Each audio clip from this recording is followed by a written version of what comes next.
the brave folks and the folks that stayed dry somehow. Yeah. So thank you for making it. I'm Mike Shepard, your board chairman, and I would just like to welcome you to the members meeting. And we normally turn it over to Darren, but I'm going to turn it over to Kyle. Thank you all for making it in this lovely weather.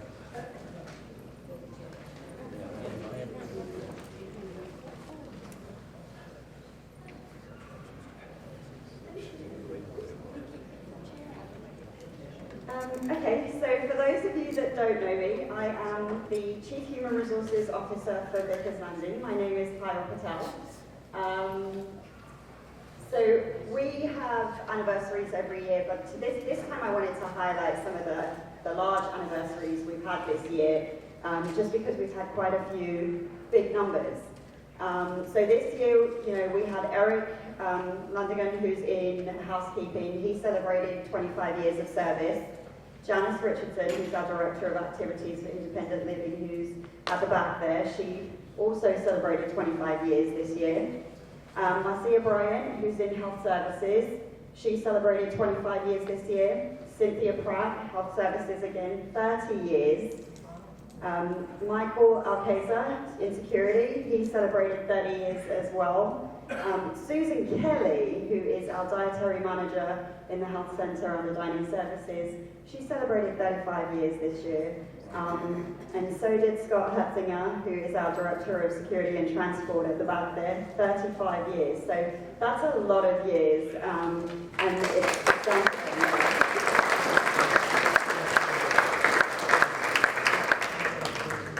I also wanted to mention we are starting an employee podcast. It's an employee engagement podcast. It's going to be about 20-30 minutes.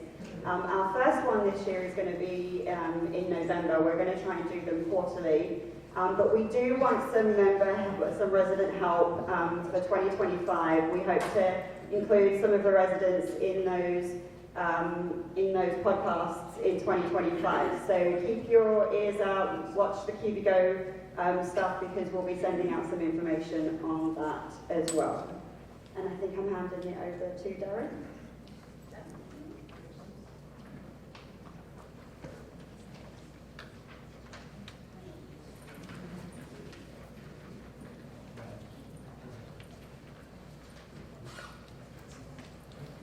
Good afternoon, everyone. I'm Darren Roy, CFO.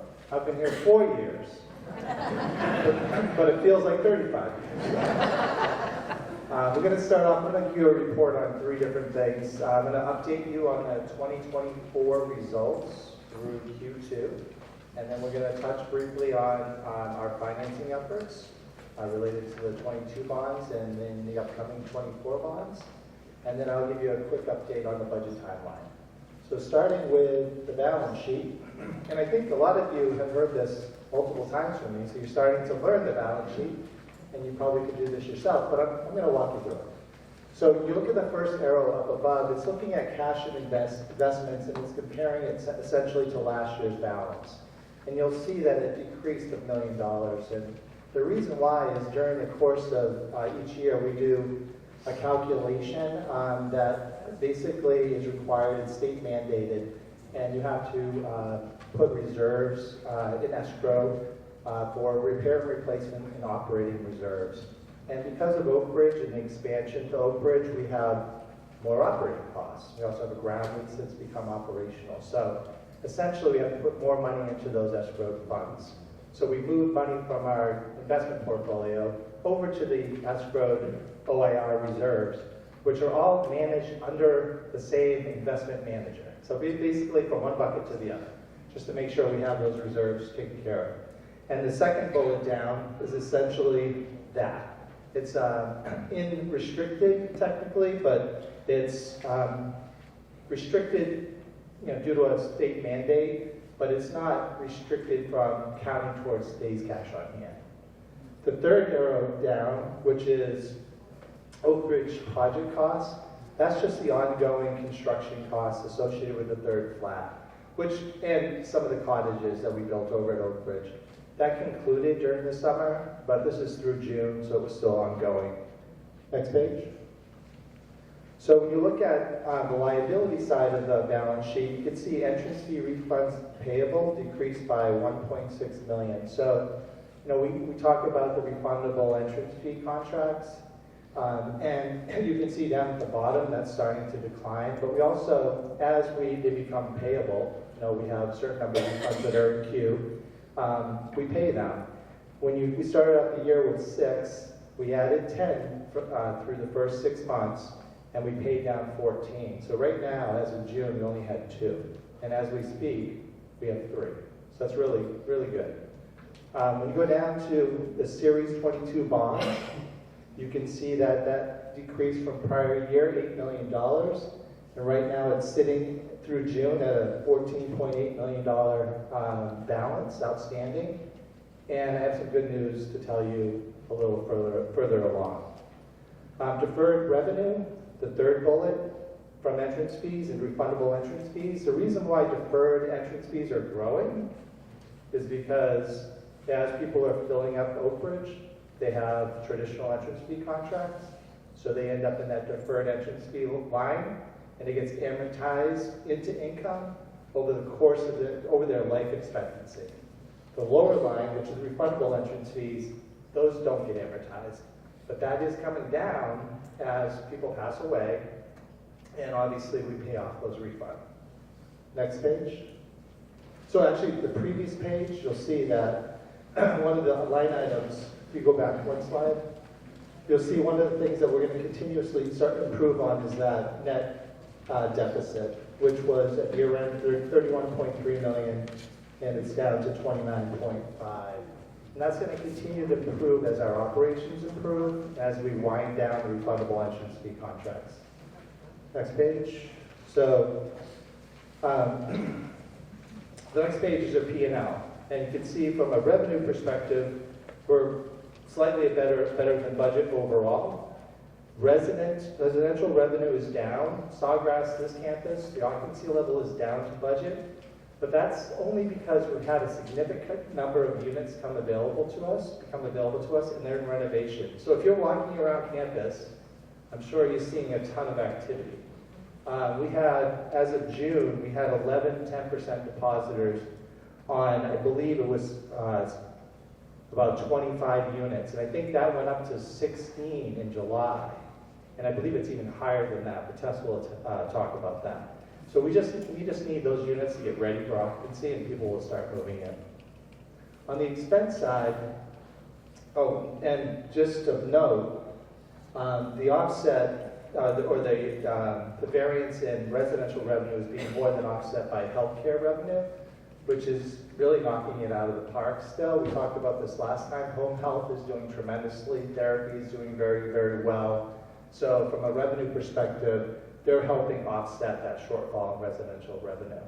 On the expense side, the two items that are over budget are in the dining and healthcare area.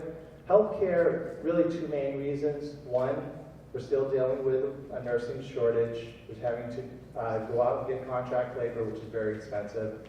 Two, our home health agency is growing so fast that they're using a lot of contract labor companions. And so that's expensive. So even though we're growing our business, we're also, paying a lot to provide those services. So what we're doing over the course of time is, as we're building the business, we're bringing people on as employees, and our margins should start to get a little bit better in that area. Dining, I'm sure many of you shop over at Publix, and you've seen the food pricing go up. Our food costs are going up. It's really just, unfortunately, something we have to deal with. So in the dining area, we're dealing with rising food costs. Next page. So cash flow. This is a page that I had taken out for a period of time, and I remember asking to put it back in, so it's back in. It's there's a lot of moving parts, but when you look up at cash provided by operations, the primary drivers, hold on a second, let me just get this. The primary drivers are really just a few items. You can see entrance fees right there. This is initial entrance fees from Oak Ridge, and this is entrance fees from this campus. And then you can see here refund liability. So if you basically take those, add those together, back that out, you get you 19 million. The rest of it's just ins and outs, which there isn't a lot of activity there. When you look at cash provided by investing activity, this is all of our investment in our property. So this is construction over at Oak Ridge, this is CapEx here on this campus. When you look at cash used by financing activity, really what this is money that we have drawn down from the 22 bonds and money that we're paying back. So it's the net of those two, that activity. So that it's really, reading a cash flow sometimes it's only a couple of lines that make up the explanation, but there's a lot of activity as you can see. Next page. Cash statement. So this is a snapshot of all of our cash balances. And really the only things to point out, and I mentioned it before, we had money up in this area, unrestricted cash and investments, that we moved out of there into what I mentioned, the operating reserve fund and the renewal and replacement fund, right into these accounts. So now we meet our OIR requirements. And that's really just the movement. Now the big thing that happened in July, the 12 million that we had escrowed over at Hancock Whitney, we got to release that and pay off our 22 bonds. But we'll talk about that a little later. The one thing, obviously we have covenants that we have to meet every quarter, every semi-annually, annually. Days cash on hand at June 31st was 251 days. Our requirement is 150, so more than that. And our debt service coverage ratio is 4.35 times our debt service, where the requirement is 1.2. So it's very strong. Next page. So financing. Sometimes it's easier for me to read it. So the 22 bonds, Hancock Whitney drawdown bonds, we took out, it was $30 million. We used that to finance the building of the third flat over at Oak Ridge. As those people moved in, we collected entrance fees of about $18 million. And we took that $18 million plus the $12 million I talked about before, and we paid up our $30 million loan. So that's off the books. You'll see that on the next quarter. So as soon as I take that debt off the book, I'm going to be putting more debt on the books. It's all about going to the next phase of Oak Ridge. We have a memory care and assisted living facility that we're going to be constructing over there. So we're in the process of working out that financing. We're expected to close in the tail end of October. Right now we have a date of October 18th for a closing date, projected closing date. And it's going to obviously finance that expansion as well as some improvements here on this campus. Next slide. So the 24 bonds, what they amount to is about $66 million. They're tax exempt and they're drawdown, which is excellent. We're not taking out fixed rate bonds, public bonds, where we have to pay interest right from the get-go. These are drawdown bonds. We pay interest on whatever's outstanding. They are direct purchase bonds similar to the 22 bonds. They are all 36 million of the bonds are going to be bought by our existing banker, Hancock Whitney.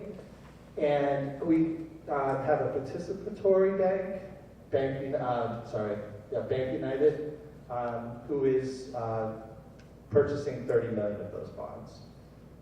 They are going to be drawn down over 30 months. The construction period is closer to about 21 months or 20 months.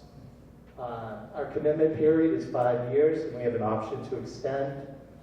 The debt service is amortized over 25 years following a three years interest-only period. And it's going to be linked with a forward starting swap. So banks right now, with the interest rates being high, they want some kind of security that so the interest rates aren't just going to go down very, very quickly. They want to make sure that it's a good investment for them. So we have to lock in with a forward starting swap.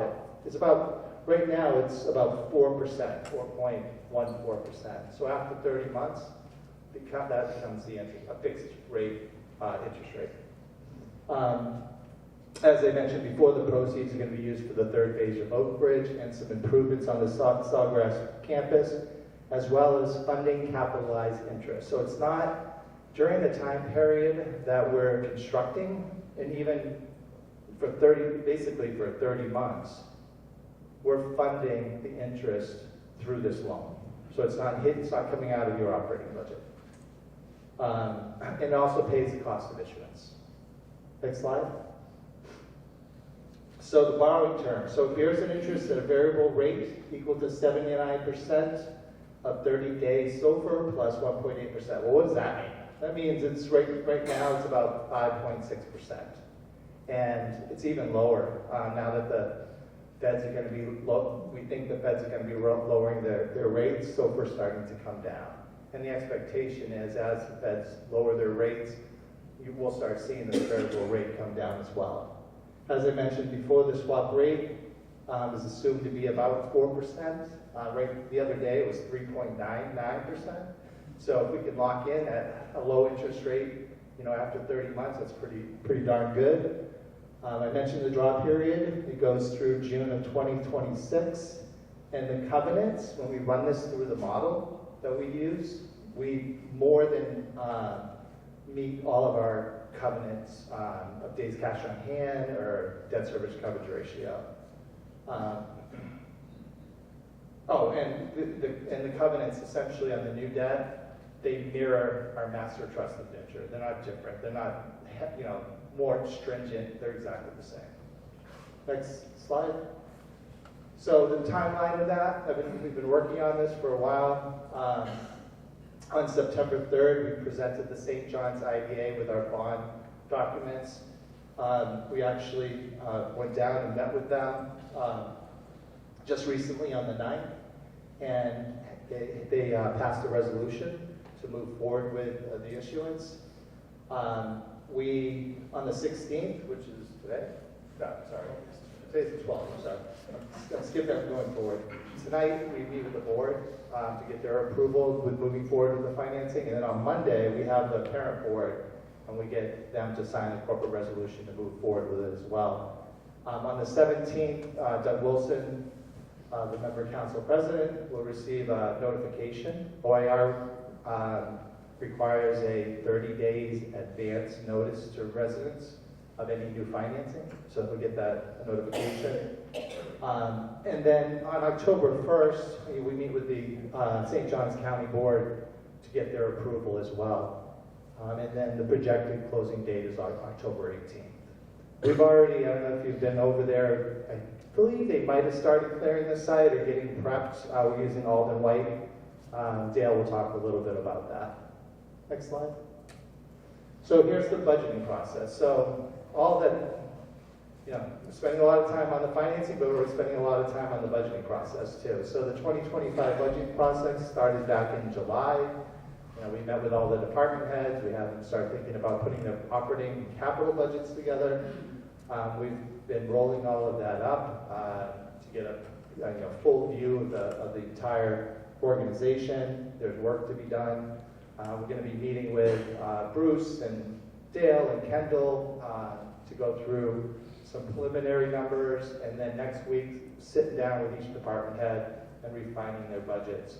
As it relates to the members and residents, I'm going to be setting up meetings with Harry Skilton, your finance chair, and Doug Wilson, and sitting down with them in a couple of weeks to go through here are the major contributors to the budget and what you can kind of expect for a monthly service fee. I can't exactly announce it, but we'll talk through it. And then there will be board meetings to basically discuss and approve it. Your member rep, Harry Skilton, will be at that board meeting, and he'll get a notice of the board meeting in about 10 days from now. So, and then obviously the next quarterly meeting in November, I'll have a presentation of the budget and talk through it with you. So that's my report.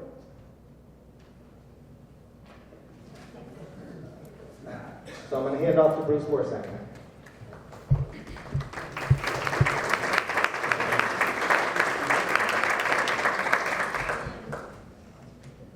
Sanger, Chief Development Officer. I've been here 3 years, going on 3 years. I guess we're supposed to say that if we start, so no way we can be here for 45 years. I won't be here then. Good afternoon. Very briefly, I want to give you an update on the activities from the Office of Development. One of the things that I'm starting to do, and I'm meeting with individuals with this brochure that you see up there, is the naming opportunities at the new assisted living and the new memory health center on the Oak Ridge campus. Those naming opportunities are very similar to what we've done here on this campus. Next slide, please. You can see by this slide some of the opportunities that we've done here already on the Sawgrass campus, the DuPont Chapel in the Health Center. That was designed by Chris Woodhouse. And the Frost Living Room are two examples. That was designed by Diana Purple. Additionally, over on the Oak Ridge campus, the Castro Gatehouse. So I'm going to be meeting with individuals. We've already started this, and this brochure will be given at that time. And please feel free if you want to stop by my office. I'm there, or I'll be calling you. Next is this beautiful legacy tree that we have at the Windsor Health Center and also the Stratford Building. It's a vehicle through which family members can express their gratitude through financial support that's given back to the health center. These gifts support the health center, and the leaves are $1,000. And we have a leaf up there, my family does, and many of our members here do. So just encourage you to look at that beautiful tree in both centers. And last but not least are some key dates I just want to share with you. This will be the third annual on December 4th. We're going to kick off the Christmas holiday season. This year, we're going to have heavy hors d'oeuvres, open bar, and music by Gene Nordan. And then I've just signed a contract for the upcoming, this will be the annual Vickers Laning Charity Classic, which will be held at the Yards right here in the Sawgrass community on April the 8th. And that is my report. And I think I now give this to Dale Purple.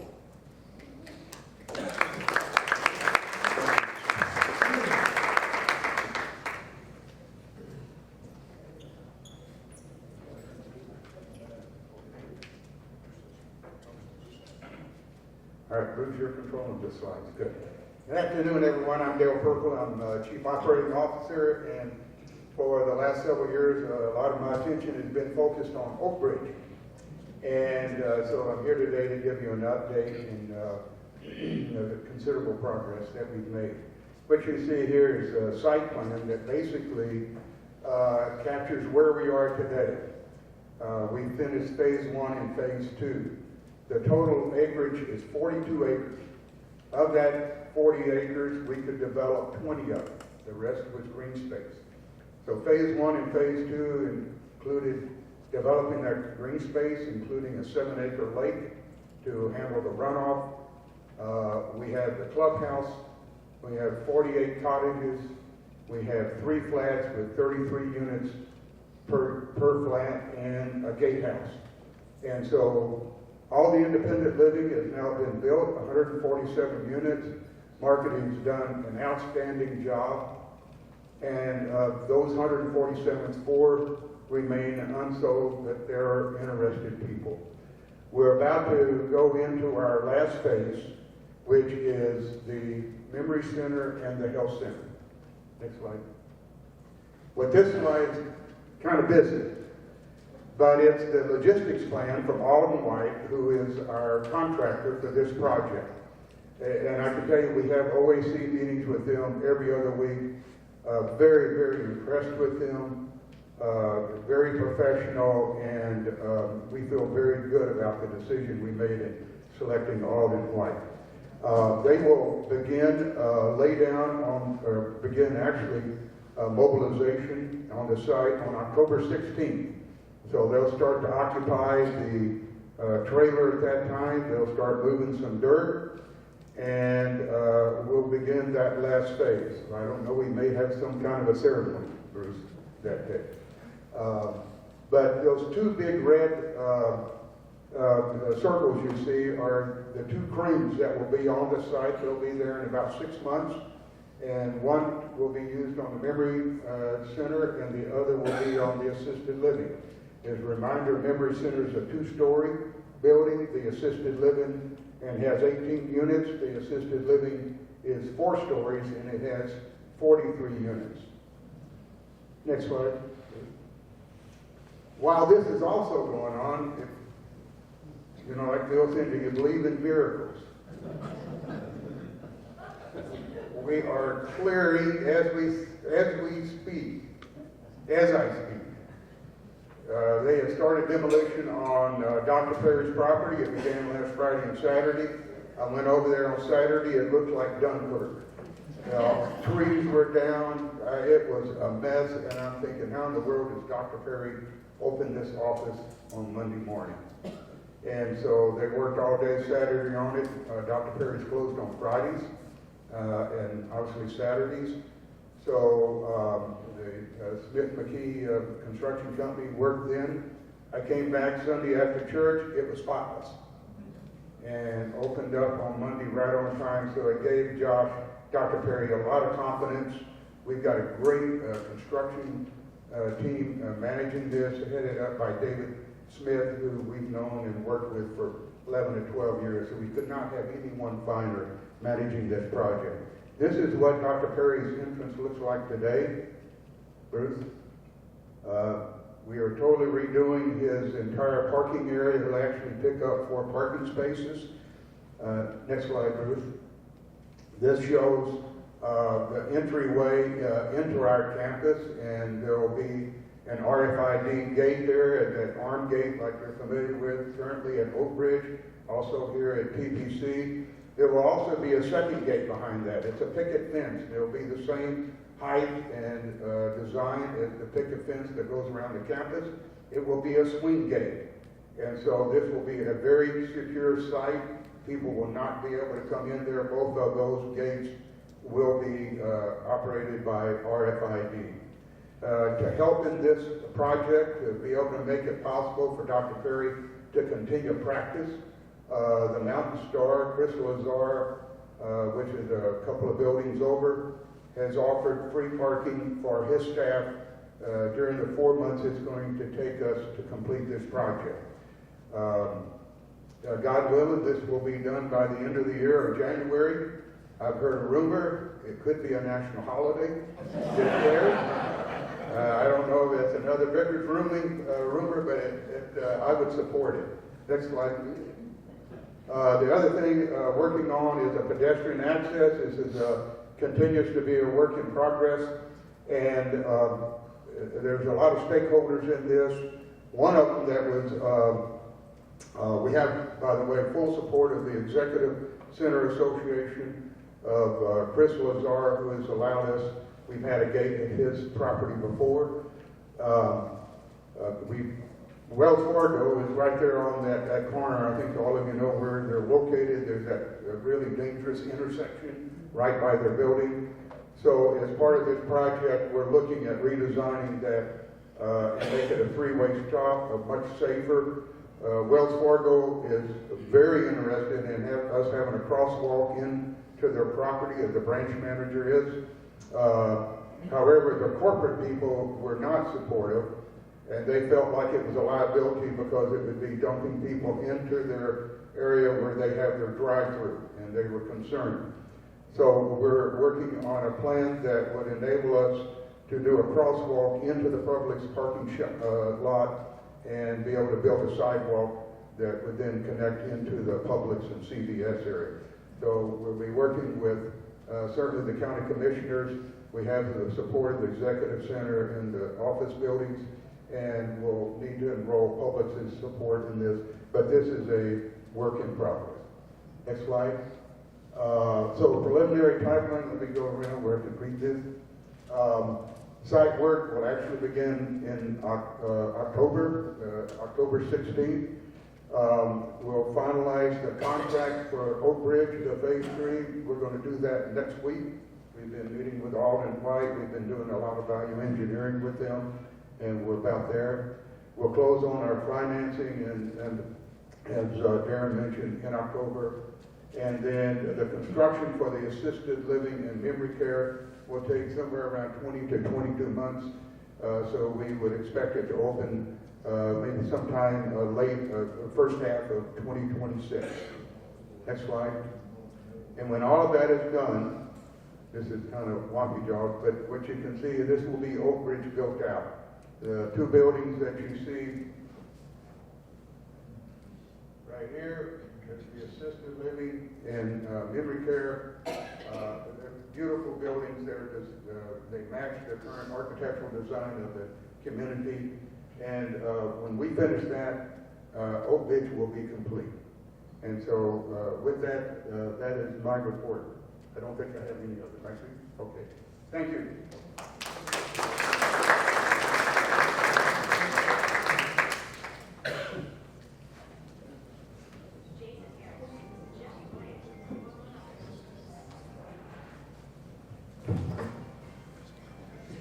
I am not Tess. My name is Kevin O'Brien, Executive Director, 11 years.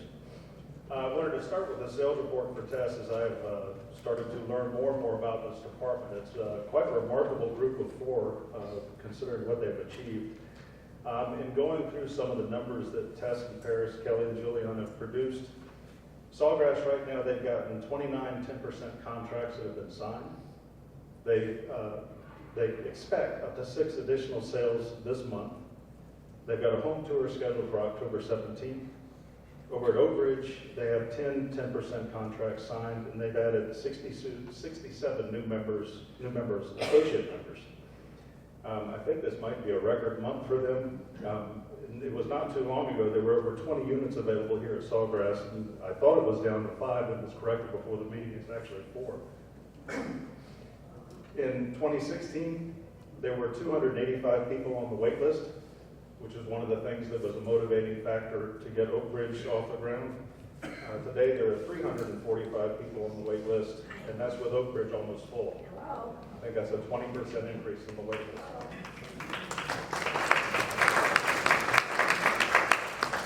So I would say if Tess and her team look like they are out of breath, that is why. So great job for them. With department updates, we'll start with activities and just a handful of the things coming up. On September 13th, there's a trip to the Symphony Pops concert, the songs of Jimmy Buffett, so you can enjoy a cheeseburger in paradise. September 16th is a play reading. Well, that is tomorrow. September 16th, the play reading, the Conversations After Dinner, featuring actors from both campuses. On the 18th, we have a travel program in this auditorium at 4:30 on safaris in Botswana. And September 20th is the trip to the Cummer Museum with the bus leaving at 10:30, and there's a shuttle from Oak Ridge at 10:15. A new one is this Civil War class that's on September 23rd at 2 o'clock. There's no sign up for this. I think the classes themselves are about 2 hours long, and it sounds like it's a pretty interesting course. We've got music trivia on September 24th. September 25th is trivia night in the Sawgrass Card Room at 5. And there is a travel program at the Royal Oak Room at 4 o'clock on river trips to the Danube. And of course, with the World Affairs live feed on September 30th at 7, the Honorable Jane Harmon speaking about confronting complex national security. Plant operations, another busy group. In this almost impossible graph to read, it just breaks down all of the different work orders that you all submit. And as of from May 8th to September 11th, plant operations has completed 2,294 work orders, with just over 1,005 of them completed on the same day they were received. From the beginning of January to now, plant operations has completed 4,383 work orders. Very busy group. You also may have noticed a newsletter and a member satisfaction survey in your mailbox. Each month, plant operations will have a newsletter that provides updates from their department. They're also committed to providing you with the best maintenance experience as possible, and they do welcome your comments through their ongoing member satisfaction survey, so please do take the time to fill that out. The feedback truly helps. Enver wanted me to let you know that they are working diligently with Brightview to provide the highest quality of landscaping for both of our campuses, and they asked to keep in mind a few things. Summer is ending, so regardless of the irrigation and rain, we can expect to see plantings and grass continue to struggle a bit until things cool off. Beginning in October, they're going to move mowing to every other week. Irrigation run times, they have those strategically set on both campuses. And Brightview continues to work with an arborist about the newly planted trees around Oak Ridge. Many of the trees are still in shock from the installation process. The Sawgrass Lounge renovation, that is fully underway with VM3. The decision was made to continue to provide our members with new and exciting updates around the campus over the next few weeks. I had that you'll expect to see the removal of the fireplace, which has already happened, but updated paint, updated flooring, updated upholstery, and updated furniture. The hope is to have everything completed by the end of September. And if you have any questions or concerns about the process, you can speak to Mrs. Wodehouse, who was the visionary behind this process, and as the head of the decorations committee, you can also reach out to Fine Operations as well, but I think it's going to turn out to look quite nice. On the parking lot striping here at Sawgrass, you can expect to see some of the faded areas to be repainted in the coming weeks. It shouldn't impact you, but if they need a car move, they will reach out to you and have that done. HVAC units. Here at Sawgrass, they plan to replace some of the rooftop HVAC units in the community buildings in the coming weeks. There will be a large crane on site to help lift the new ones and bring the old ones down. We don't have a set date for this just yet, but we will certainly keep you posted when this will occur and where the crane will be set up. As always, they thank you for your ongoing support and request that you put your orders in through Cubigo. You can also call their number, and in the after-hours maintenance request, you can just call the front desk at the 285-1055 number. Housekeeping. The main dining rooms carpets on both campuses have been professionally cleaned by First Coast Carpet Cleaning over the past couple of weeks. They continue with all of the project cleaning at both campuses. Donna, too, will be sending out housekeeping surveys, and they'll be placed in your cubbies, and she asks that you do please take the time to fill those out, so if there's any areas of concern that she can address those. Housekeeping Week is this week, September 9th to the 13th, and we're having a celebration to show our appreciation to the dedicated, hardworking housekeeping staff. If you see one of them, be sure to say thank you. And we have a new employee in the housekeeping department. This is a new addition to the Windsor Health Center, the Fantas floor cleaning robot, which primarily works in the middle of the night and keeps our Windsor floors and carpets clean. And we had a naming contest. I don't know if we finalized on Boot Scoop. Not yet. So we will let you know the name very soon. Security. This is the fun slide. Hurricane season for the Atlantic Basin, which includes the Atlantic Ocean, Caribbean Sea, and the Gulf of Mexico, runs from June 1st to November 30th. The peak of this season occurs around September 10th, so 2 days ago, so we're 2 days beyond the peak. But there is a secondary peak around the middle of October that's mainly for the Caribbean and the Gulf. And after this second peak, the number of storms drops off quickly through the end of the season. This is the one that keeps us all up at night. These two slides just kind of show you the most likely tracks for the storms that occur in August, and then the ones in September is on the bottom slide. So when you start seeing them forming in those months, that tends to be where they head. And then the third slide does the same thing for the month of October. With October, the water temperatures in the Atlantic start to cool off, and the wind shear increases, so the majority of the activity shifts back to the Caribbean and the Gulf, where the water temperatures are usually still pretty warm. Most of these form in the Caribbean and the Gulf and move north and then northeastward as the storm usually gets carried away by an eastward moving trough.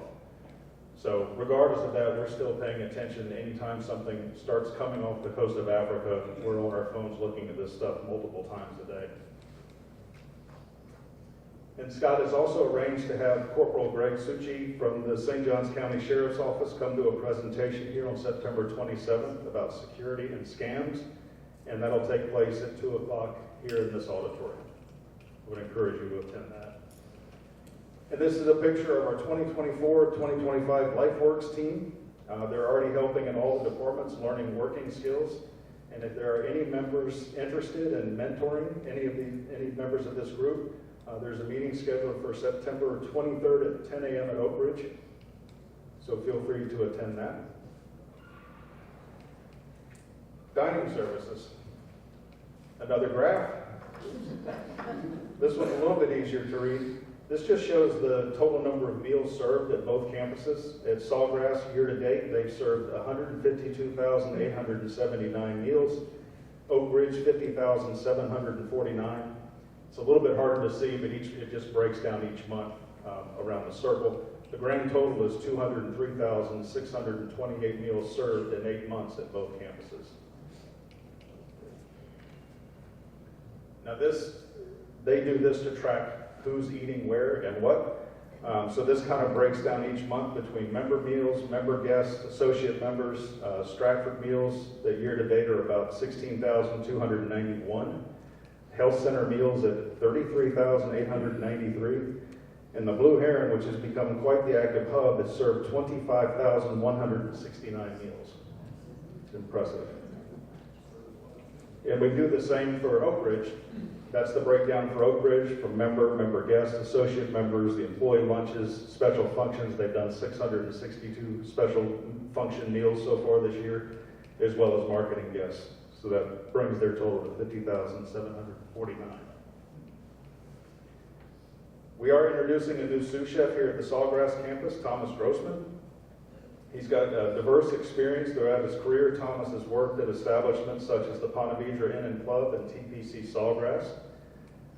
He brings a wealth of culinary experience to our team. He's a graduate of Johnson & Wales from Miami. He's honed this skill in a variety of culinary environments. I had the great fortune of being part of the interview process, which includes a tasting. And unfortunately, I wasn't able to get to the tasting for several hours. So when I got to it, it was cold. And it was still incredibly delicious. So we are looking forward to him. He's already doing a great job. We have a few upcoming events through dining services, a mix and mingle at Oak Ridge on the 15th, Sunday brunch, the Vickers Landing Market Day on the 25th. If you haven't attended that, they set up tables with different products to purchase, and we're kind of trying to determine what you guys want to have on those. So if you let Robert know, they can add things to the tables, but that's becoming more and more popular. October 9th is the Vickers Landing Anniversary Dinner. The 16th is Oktoberfest. The 25th is a tour of homes. I think that's right. October 31st is the Halloween party, and of course Thanksgiving on the 28th. And they've got all the normal festivities planned for December. With the Blue Heron, they have put in new menus.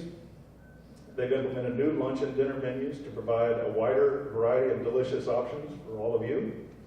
Our cafe servers have been outfitted with new uniforms to enhance their professional appearance and create a more cohesive team atmosphere.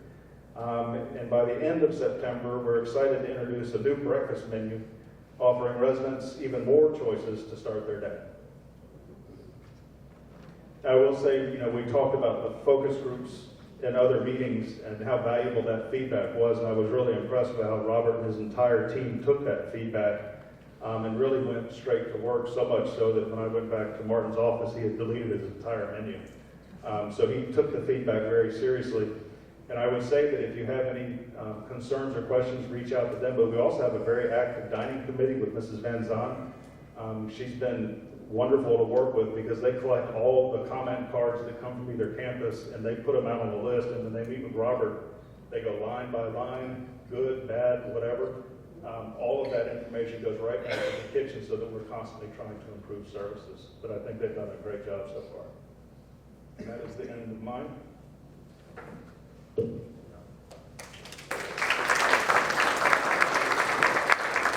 afternoon, everyone. I'm Elizabeth Scholler, the Director of Health Services. I've been here 2.5 years, so not quite 30, but working on it. So a few updates from healthcare. We continue to have the Integrated Memory Enhancement Program classes that we are holding on Mondays and Wednesdays. We have about 8 residents from the community, both Oak Ridge and Sawgrass, attending between both days. We are looking to grow our classroom size, so if you do have an interest, we would love for you to come and experience a class. It's complimentary. just so you can familiarize yourself with the program.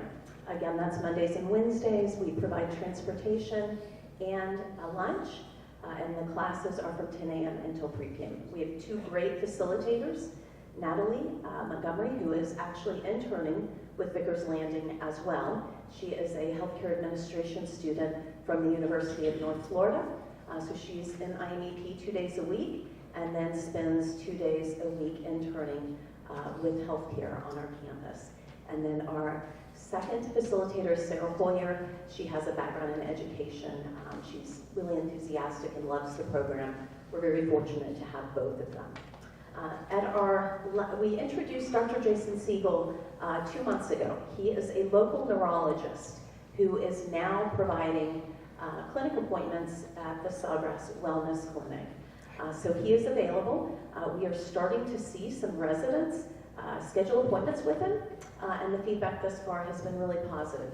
So if you do have a neurological need or would like to see him, please just contact the Wellness Clinic at the Sawgrass campus. We are also looking at adding on-site dentistry services. We were approached a few months ago by a company called Dentistry On Site, and they are just that. They do not have a true office.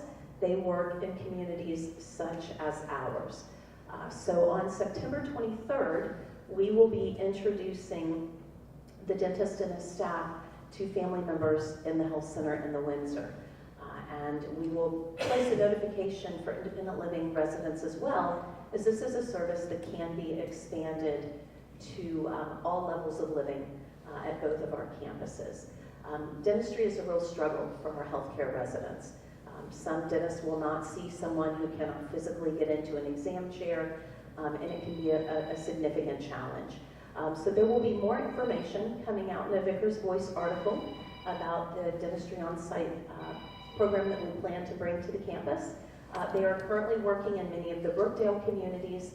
They're working in Marsh Landing at the Coves, and a few other assisted livings in our environment, and also Fountain Mills, which is a similar life plan community in the Arlington area.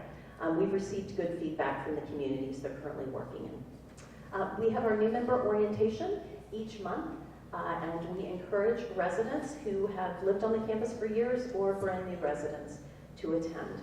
Our odd months are held at the Oak Ridge campus. That's the fourth Wednesday of each month. And then the Sawgrass campus we hold here in the classroom during the even months. The only month we don't meet is December. Nobody really wants to come, and so we completely understand there's a lot of celebration during that time frame. It is that time for the annual flu vaccine clinic, and CVS sponsors our clinic. They come to both campuses and they will provide obviously the influenza vaccine, but in past years they have provided us with RSV, the updated COVID vaccine, which there is a new one coming out, shingles, pneumonia, really a variety of offerings for us to receive our vaccines. There will be an article coming out in the Vickers Voice. You'll see some communication from Gabriella and Jennifer, both wellness clinic nurses, and it will be posted in Cubigo. And we'll continue to stuff social mailboxes so that everyone is prepared on that day. And so Oak Ridge campus will be held upstairs in the aerobics room, and the CVS pharmacist will be here from 7 a.m. to 5. Sawgrass campus, October 10th, in the auditorium from 9 until 2. But there is more information to come, and you will be receiving updates. In addition, CVS will provide vaccinations for our staff and also our healthcare residents, so they kind of knock us out that whole week. So if you do have questions, please feel free to let us know. And I'm going to hand over to Bruce Jones.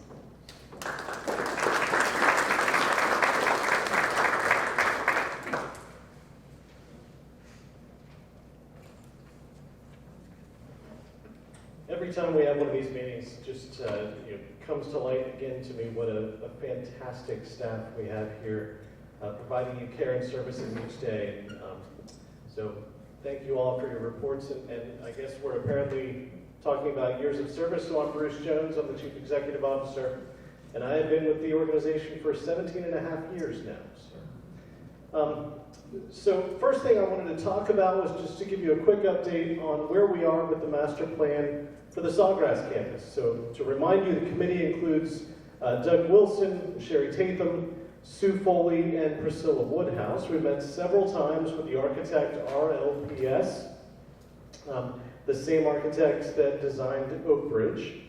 And we are, I wanted to be clear that we are taking into account the concerns about the parlor. You can talk to anyone on the committee. We've had several conversations about that. The architects were very focused on that. I do expect an updated draft in the next week, and as I said in my letter earlier this summer to you all, that once I had that in hand, then I would schedule presentations for residents to see where we are in that process. I'll hold them here in the Sawgrass Auditorium. So as soon as I get all the information in, I'll put something out about when we can have those presentations. The early work that we're expecting to do on that project will be back where our barn is located. We're going to put a parking structure that also houses an updated laundry and maintenance area, because we've just run out of room in our maintenance area to support both campuses. And so you'll see a little bit more about that when I'm able to do a presentation as well. After that, any additional work after that won't happen until after phase 3 of Oak Bridge. So while this is a planning process, you won't see much work here for the next few years. So we will obviously keep things up to date and do our regular routine maintenance, but big work won't happen here for 2 or 3 years probably. So more to come on that, but I did want to give you an update as to where we are. And of course, you can always speak to the resident representatives on the committee if you have specific questions. So that's what I had, and I want to move now into the member questions that were submitted ahead of time.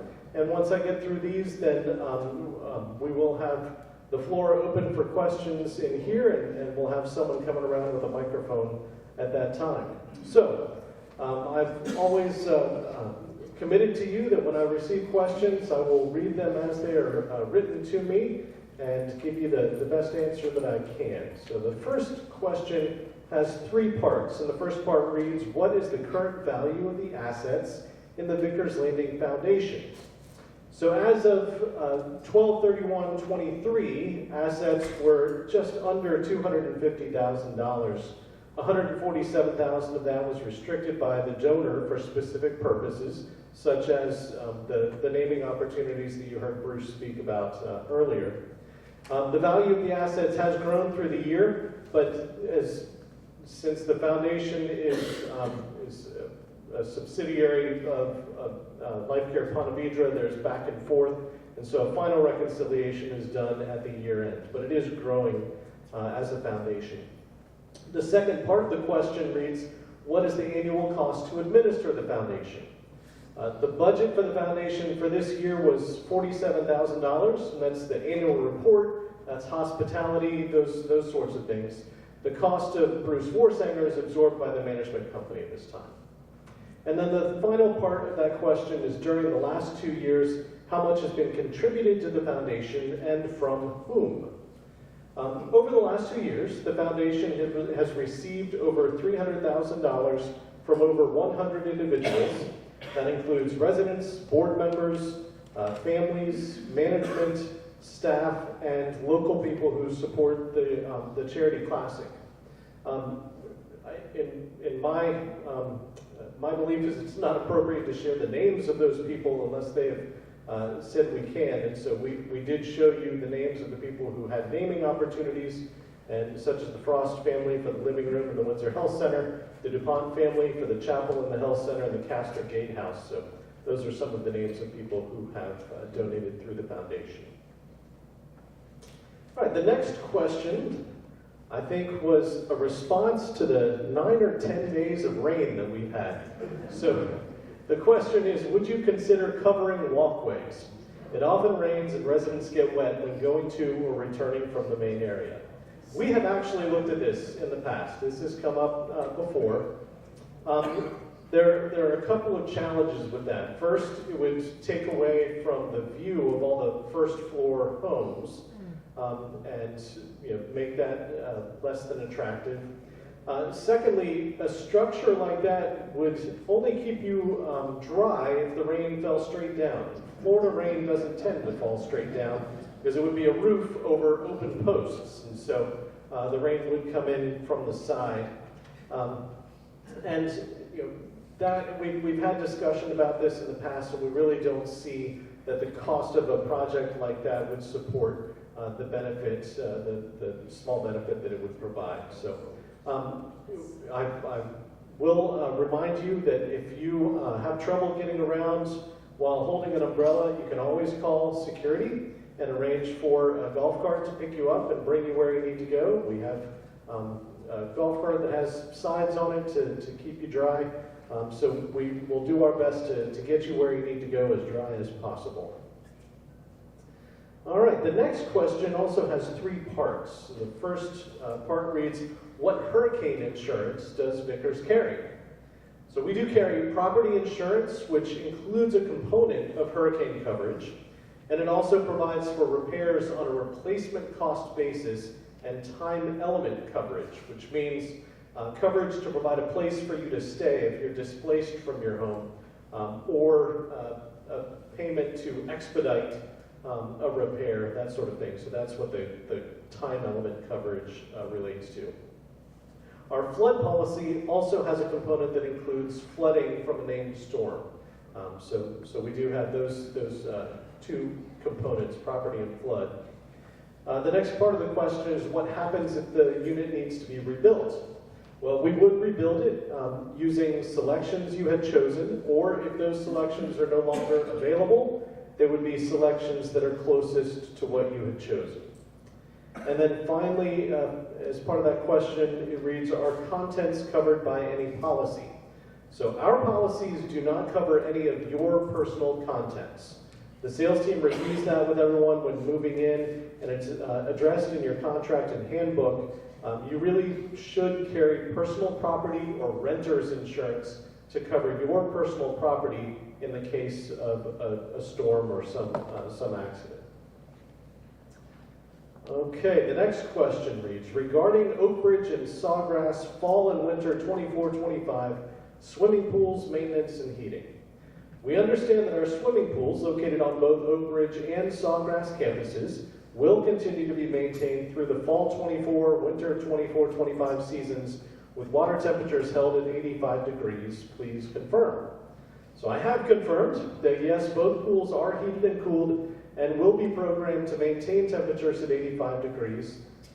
Please remember that there could be slight variations from time to time. If we have a cold snap, the heater might not be able to keep quite at 85, so please don't go out there with your thermometer. Our team is working to make sure, though, that those the heaters and the coolers work on our pools and keep it at a nice temperature for you.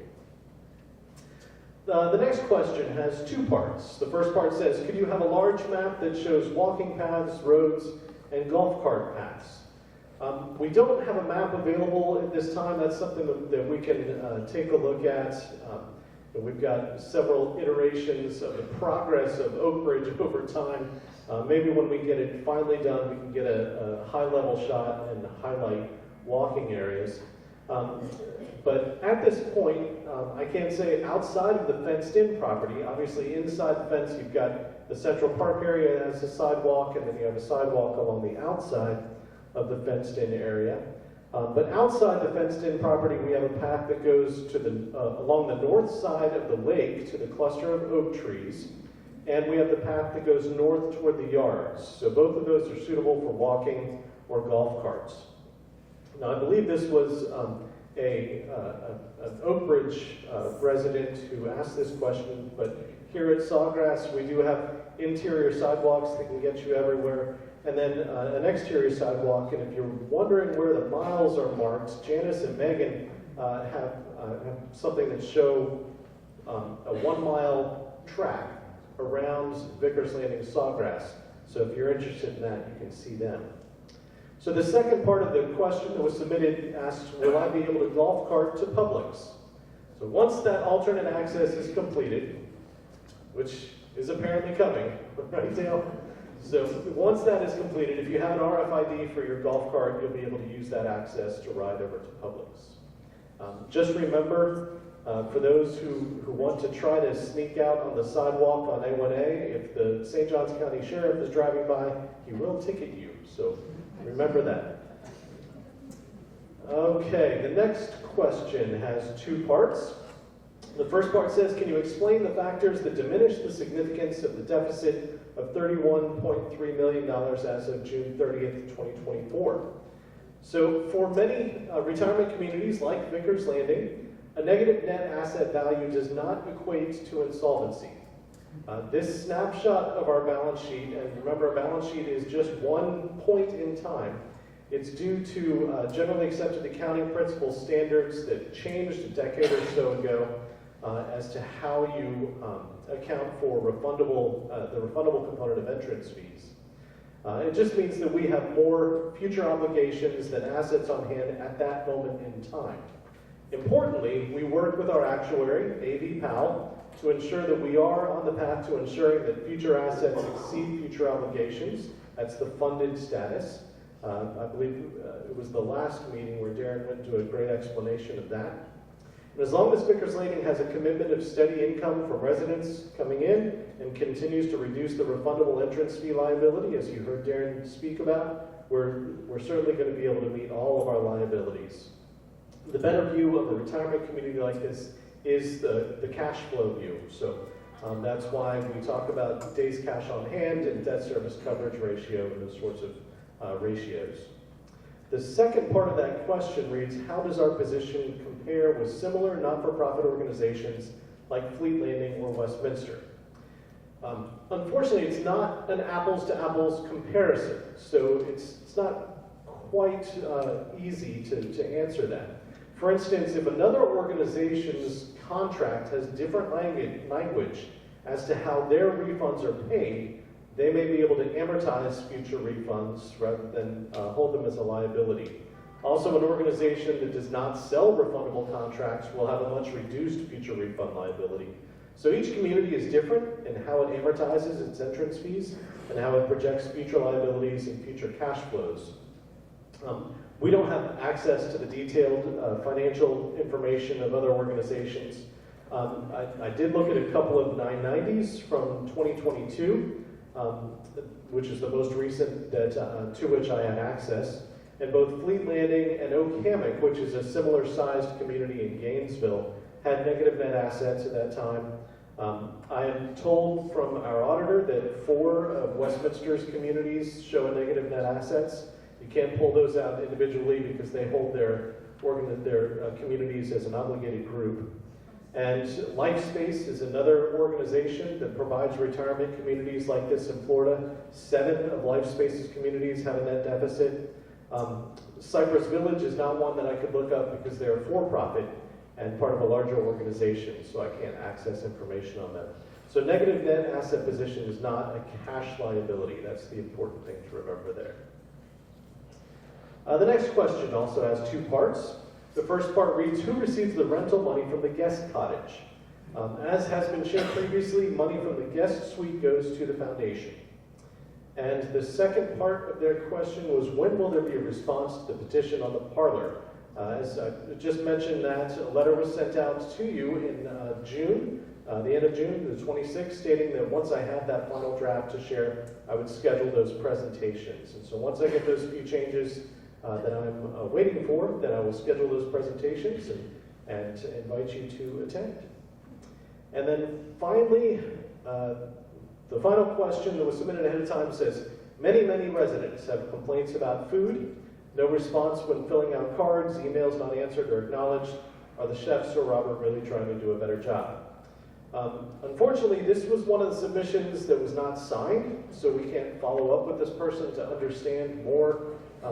As you know, food is subjective. Everyone has different tastes, and so it is better to be able to have a conversation with someone when they say that they don't enjoy the dining experience. So, as Kendall mentioned, we had those focus groups earlier in the summer.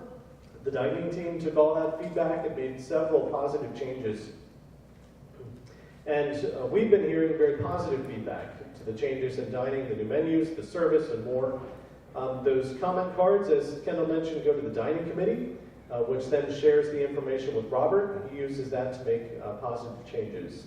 And it was also noted in the question that emails were not answered. I would need to know what email address the correspondence was sent to. And again, everyone has different tastes when it comes to food. In the past, we've had people in the same meal, the same evening, give both positive and negative feedback on the same dish. It's all subjective.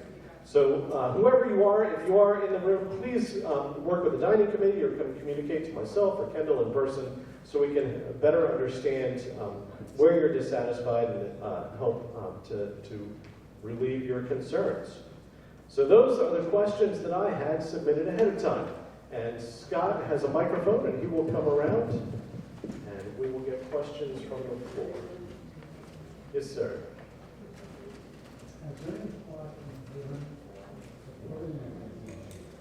Bring an ATM in the learning area and the Northwest area. We're going to have such a mass of people and have a lot of financial institutions that are reputable for stock. Can't go to them. So I believe what I heard, I'm sorry, it was hard to hear you, Bob. I believe you were asking for an ATM machine on both campuses. Okay, I don't know if that's something we can do. For those of you who've been here quite a while, you may remember we used to have a branch of Wells Fargo here on the campus. But then banking laws changed, which precluded them from continuing to do that. I don't know. I'm guessing we could get an ATM. It's not the best look for a retirement community. It doesn't feel like a home to have an ATM. Fees would be charged. Our banking relationship is with Hancock Whitney, which doesn't have a lot of retail, and so I don't know that anyone would bank with Hancock Whitney, which would mean that fees would be applied. If there is a lot of interest in that, maybe speak to Doug through the member council, or come and talk to me. If there's a great deal of interest, we can research how to make that happen. But I'm not sure that that's the best idea here. We do have the complimentary transportation up to Publix, where Publix does have an ATM, and we have Wells Fargo right there. So that's always an option. So I saw a couple other hands. Testing. Ms. Zimmerman. You are all wonderful. Can you hear me? I hear you. Here, can you hear me? Yes, ma'am. You are all wonderful. And what would be wonderful is to be able to see you under a light on that thing. Now, one thing, I could see your face, and I think you had a phone with light coming at your face. But the rest of it didn't. Did you have a phone? My iPad is on, and it has a white background. Have So- the light so we can Thank see you. your face, and we'd like to be able to see all of you when you're standing up there. And that's the best avenue to have it is up there. Thank you all, you did a great job.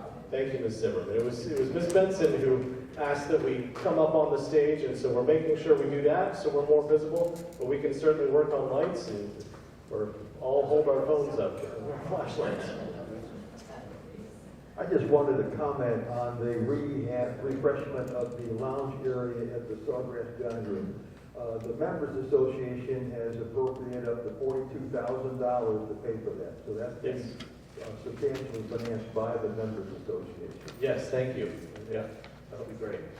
I know a lot of people are looking forward to that. I know there was a lot of interest in the fireplace going somewhere else. Other questions? Who are your auditors, and how's your relationship with those fine folks? Who are our auditors, and what is our relationship with those fine folks? So our auditors are MSL, which is Moore Stevens Lovelace. MSL is largely industry specific. Our auditors are out of the Orlando area. We've worked with them for several years now and have a good relationship with them. MSL is very active in the industry as well, so they stay up to date on what's going on in senior housing, as well as what's going on with GAP and Fitch ratings and those sorts of things. They're a great source of information and feedback for us, and so it's been an excellent partnership. Other questions? Mr. Corman. Bruce, I just wanted to bring up a comment and maybe a question about the financing that you talked about. Yes, sir. But first I'll mention, since everyone else is mentioning how many years they're here, this is my 16th year. Fantastic. So I think I can make a comment and support what was said earlier, that probably the contents of the operations report today were the most encouraging and detailed and excellent that I've ever heard in 16 years. Thank you. Okay. No applause necessary. The financing, now I know you have models, and the members should be aware they're very detailed financial models that they have. So my question concerns with the new financing that will be required for the memory care buildings. We already have debt on the books, and there's no new revenue that comes in on those two buildings, I don't believe. No new revenue. It's transfer, people. Mostly. There'll be some marginal revenue Okay. because we have empty beds. So I hope that the cash flow models show that we're able to pay off those debts. Because again, we also have continuing debt. Yes. So that's one thing. Number two, I saw at the end of your report on the master plan that there will be no additional work done on the master plan until the Oak Bridge is completed. Am I stating it correctly? Except for the area around the barn. Okay. We're looking Well, at doing that, but yeah. we won't be able to start Right. here until after Well, the phase 3. when I first heard it, I wasn't sure, and I would only, from my opinion, starting up any new debt on the master plan before we've really done what we had to do and achieve our objectives on the Oak Bridge would be a mistake or a problem. And one of the objectives is achieving economy of scale, and we're still working on that. We still haven't gotten there yet as far as the finance committee is concerned. Well, there's some small tweaks there, but yes, But we're substantially have recognized that. Right. So, well, thank you very much. Sure, thank you. You mentioned, Mr. Gorman, the detailed financial model. Darren set up some presentations for the resident finance committee with our actuary, with our auditor, and with our our financial consultants who shared that model. And I know everyone was very impressed with the model and the work that goes into it. But using that model, Mr. Gorman, we solve for debt. We don't just say we're going to take on debt and see what happens. So we say, okay, we want to make sure that we are over our covenants on debt service coverage and days cash and those sorts of things. So then how much can we afford? And so that helps us to manage that better, to make sure that we're not ever going to get into any financial difficulties. Other questions?